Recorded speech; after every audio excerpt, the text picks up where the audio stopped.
আজকের রেসিপি ঝালে ঝোলে ভেটকির পাতুরি। কিভাবে রান্না করবেন সেটা তো দেখাবই, মনোযোগ সহকারে দেখবেন। নমস্কার বন্ধুরা, মাই সিম্পল লাইফস্টাইল ব্লগে স্বাগত জানাই। দেখে নেওয়া যাক আজকের রেসিপিটি। প্রথমে আমি কয়েক টুকরো ভেটকি মাছ নিয়ে নিয়েছি, বেশ বড় বড় সাইজের।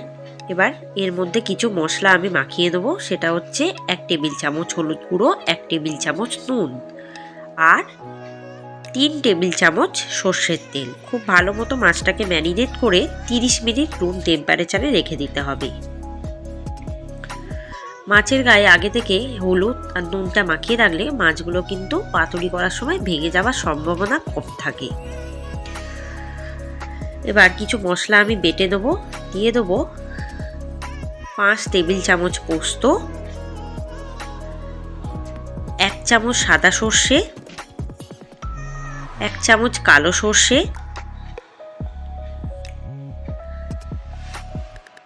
1 টেবিল চামচ চার মগজ, আবারও 1 চামচ সাদা সর্ষে, আবার 1 চামচ কালো সর্ষে,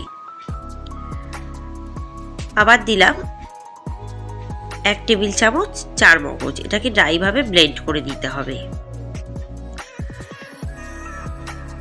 এরপর দিয়ে দেবো আমি 3 টেবিল চামচ সর্ষের তেল দিয়ে, এবার দিয়ে দেবো 7টি কাঁচা লঙ্কা আর ধনে পাতা কুচি আর রসুন 6 কোয়া আর সামান্য একটু জল দিয়ে ভালো করে পেস্ট করে দেবো। আর দিয়ে দেবো 3 টেবিল চামচ আবারও সর্ষের তেল দিয়ে খুব ভালো মতো পেস্ট করতে হবে। এরপর একটা কলা পাতা নিয়েছি, কলা পাতাটাকে খুব ভালোভাবে ধুয়ে দিয়েছি। এরপর মাছটা দিলাম, তারপর ওই মশলাটা দিয়ে দেবো যেটা আমি বেটেছিলাম, দিয়ে দেবো আবারও 1 টেবিল চামচ সর্ষের তেল দিয়ে খুব ভালোভাবে মুড়িয়ে দেবো। আমি কিন্তু সুতো আটকাচ্ছি না, আপনারা চাইলে কিন্তু সুতো আটকাতে পারেন। আমি কিন্তু টুথপিক গুঁজে দেবো, একটুখানি বেরোলে কোনো অসুবিধা নেই। আমি কিন্তু পুরো ওই কলা পাতাটা জুড়েই কিন্তু করি, আপনারা চাইলে মাঝখান থেকে কেটে দিতে পারেন। এরপর দিয়ে দেবো 1/2 কাপ সর্ষের তেল। দেখুন আমার সমস্ত কিন্তু পাতুরির জন্য কলা পাতায় মোড়া হয়ে গেছে। আমি এভাবেই বড় বড় করে করি, কলা পাতার গন্ধটা থাকলে ভালো লাগে খেতে। এরপর কড়ার তেলটা গরম করে দিয়ে দেবো আমি একটা পাতুরি ভাজার জন্য কলা পাতায় মোড়া মাছটিকে।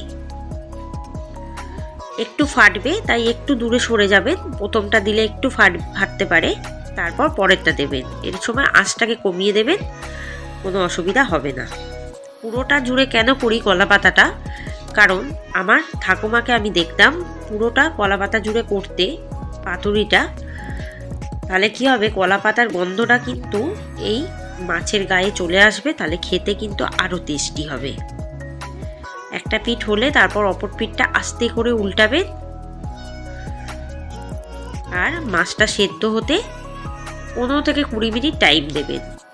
খুব বেশি নাড়বেন না, হালকা করে আস্তে আস্তে করে নাড়বেন যাতে মাছগুলো ভেঙে না যায়, সেদিকেও খেয়াল রাখতে হবে।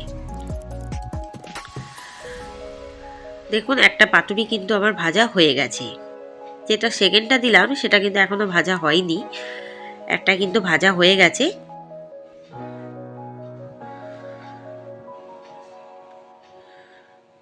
এইভাবে একবার করে দেখুন আমার ঠাকুমার রেসিপি মতো, আশা করি ভীষণ ভালো লাগবে ও পুরো কলা পাতাটা জুড়ে করলে। এবার একটা যখন ভাজা হয়ে গেছে আমি কিন্তু তুলে রাখছি।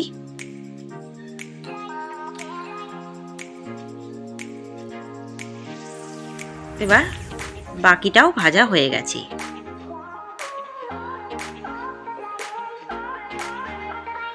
এবার আরেকটাও কিন্তু ভাজার জন্য দিয়ে দেবো। এরপর আমি খুলে দেখিয়ে দিই মাছগুলো সিদ্ধ হয়েছে কিনা। আশা করি রেসিপিটি ভালো লাগবে। রেসিপিটি ভালো লাগলে কমেন্টে কিন্তু জানাবেন, বেল আইকনে ক্লিক করবেন যাতে ভিডিও ছাড়ার সাথে সাথে আপনাদের কাছে পৌঁছে যায়। আর আমার চ্যানেলে সাবস্ক্রাইব করবেন, সমস্ত রেসিপি দেখতে থাকবেন। দেখুন মাছগুলো প্রায় সেদ্ধ হয়ে গেছে আর কলা পাতার সাথে মিশে গেছে, খেতে আরও টেস্টি হবে। ব্যাস, এখানেই রেসিপিটি সমাপ্ত হলো। ধন্যবাদ।